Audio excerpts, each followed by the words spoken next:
welcome to another exciting video. In this one, we'll be learning how to create an explicit API using methods on the web component itself. So here you can see we have our web component defined, and this has got this inner HTML.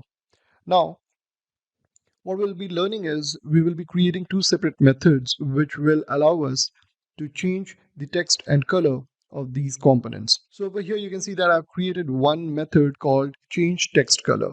Now what exactly this is doing, it's expecting a color and it's targeting the h1 tag. So here we are saying this.header equals this.querySelector h1, and then whatever color we have passed, we are assigning that to the style attribute and then to color value. So here this.header.style.color will get this color that we will be passing. Similarly, change text is there. This is again targeting the h1 tag that we have over here in our hello world component, and the h1 tag inner text will be used to update this text with the one that we will be passing to this method. Now in order to make use of this, let's save this first, and over here in our developer console we'll be first of all targeting this document.querySelector hello world. So this is going to give us the hello world component that we have rendered. So if you see over here, we have at line number 66 hello world component defined, and that's what we are targeting over here. So the variable C element now holds a reference to this component. You can see over here.